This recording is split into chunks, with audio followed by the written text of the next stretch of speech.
Well, I think the major message would be to get ready. We're going to see an explosion over the next few years as we try and lift the productivity of our mining industry in Australia. We're going to see new technologies, we're going to see a refresh of technologies in existing mines, we're going to see challenges out there that we've never seen before in mining. Okay, so I think over the next few years we're going to see a few significant milestones in technology. We've got the vendors like Caterpillar and Komatsu starting to produce their load and haul mine automation solutions. Caterpillar have extended that whole concept through acquisition of shovel companies and drill systems and things like that. But we'll also continue to see areas of mine automation happening throughout mines.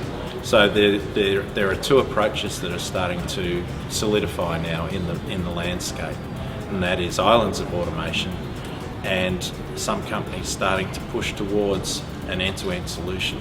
Yes, the voice of the future. I think it'll be in many ways similar to what we've seen in lots of other take-up technologies.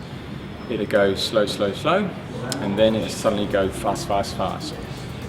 You'll have your early adopters, and then they will have the battle-scarred badges of honour that will show that finally the automation is a viable and productive and safe business model.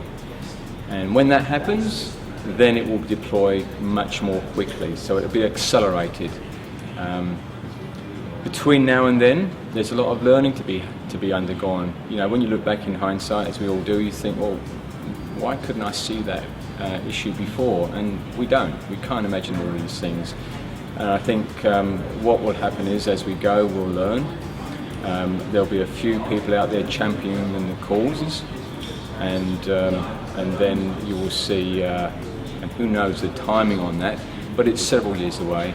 But then you will see a widespread take-up.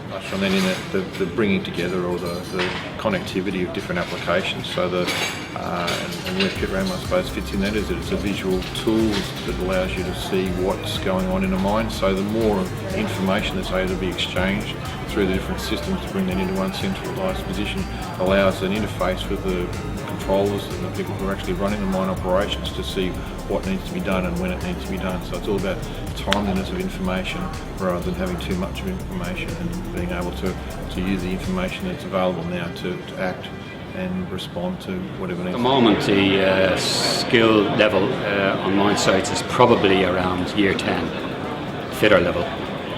When they go automation, that's going to be graduate or postgraduate qualification level.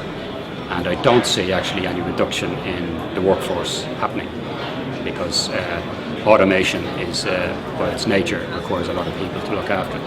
The jobs are different, but there'll probably be the same number of people.